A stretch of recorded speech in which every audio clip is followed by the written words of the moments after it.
ইদানিং দেখলাম বহু লোক বহুভাবে কথা বলছে। কি বলছে? কেউ বলছে বিএনপি নাকি অনির্বাণ আনার পায়তারা করছে। তাদের উদ্দেশ্যে বলতে চাই 2007 সালের 1/11 যে ভয়াবহ পরিণতি, এটা বিএনপির চাইতে কেউ বেশি ভোগ করে না। বিএনপির প্রতিটি নেতা কর্মী, সাধারণ কর্মী থেকে শুরু করে আমাদের দেশ নেত্রী বেগম খালেদা পর্যন্ত এই 1/11 অনুসরণ থেকে রেহাই পায় নাই।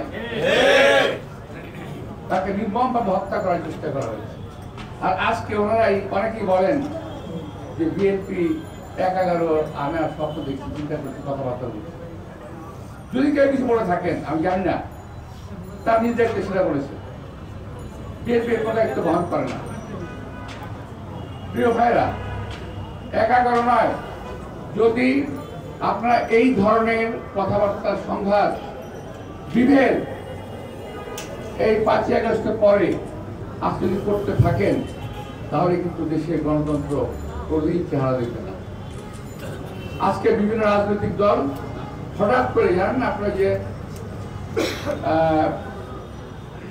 নতুন মুখে কথা ফুটলে বাচ্চারা যেভাবে কথা বলে না, আবল সাবল টলা বক থাকে।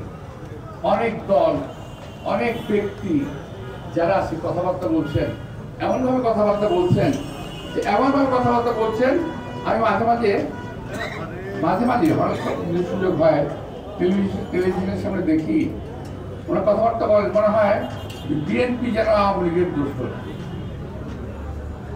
বিএনপিকে আওয়ামী শিবিরের দিকে ঠেলে দেওয়ার চেষ্টা করা হচ্ছে।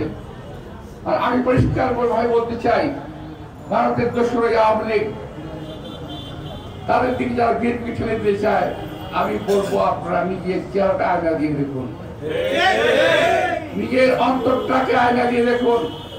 দেশবাসীকে আজকে ফাঁকি দেওয়ার চেষ্টা করবেন না।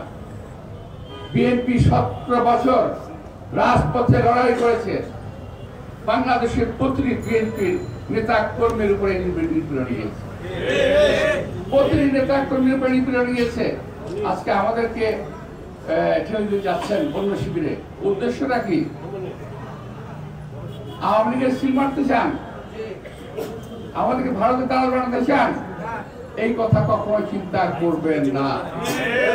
এই দেশে স্বতন্ত্র প্রহরী ছিল শহীদ রাষ্ট্রপতি জিয়া রহমান, এই দেশে স্বাধীনতা প্রহরী ছিল দেশনেত্রী বেগম খালেদা জিয়া।